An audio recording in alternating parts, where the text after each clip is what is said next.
Dunia ina mengi, lakini fanya unachokiweza. Huwezi kufanya kila kitu. Unajua katika hii dunia Mungu kampa kila mtu kitu cha kujivunia.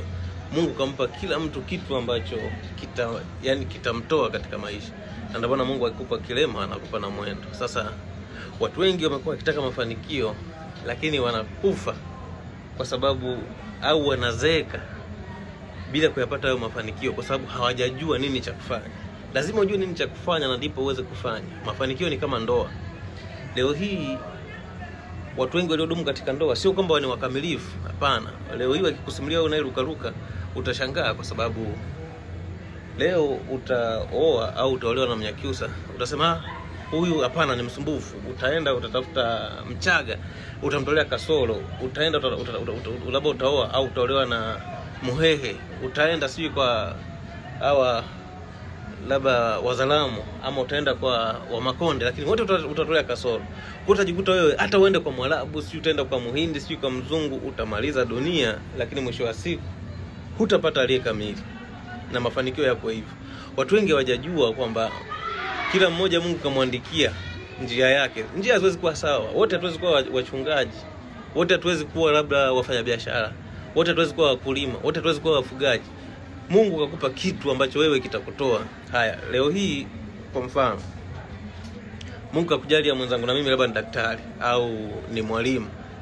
Unasikia kilimo kinalipa, unaacha kazi ambayo Mungu kakujalia unaenda kulima kwa sababu kuangalia side effect ulitegemea kwamba utapata faida. Mwisho wa siku mvua labda zinazidi au zinapungua, kilimo kinakukata, unaacha. Kesho unasikia madini yanadili, unaacha kazi unayoifanya unaenda kutafuta madini yanakukata. Kesho unasikia sijui kubeti, sijui kwenda China, sijui kunatoa. Wote hatuwezi kutoka kwa njia moja. Mungu kamwandikia kila mmoja njia yake. Kwa hiyo basi kama ilivyo katika ndoa, tafuta kicha mwenzio ambaye unamudu, ambaye mtavumiliana mpaka mzeeke. Na katika biashara iko hivyo. Biashara ikikuangusha ama ikikukata usiache. Usibadili biashara bali badilisha mbinu, kwa sababu unapokuwa umeanguka hizo ni changamoto. Hakuna mafanikio bila changamoto. Ukikwepa changamoto umekwepa mafanikio. Ukiona wewe umefanikiwa bila kuteseka, ujue kuna watu waliteseka kwa ajili yako wewe.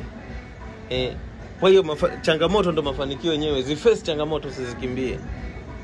Umeona? Kwa hiyo babana, hivyo siku utafanikiwa tu kwa sababu ndo huko ambako Mungu akakuandikia. Mungu anabariki kazi ya mikono. Kwa hiyo hata waliosema kwamba mbivu la mbivu sio kwamba ni vichaa au kwamba walilukwa na akili. Walifikiria, walikaa chini, waliona. Kwa hiyo pambana katika ambacho unakifanya. Kiwe ni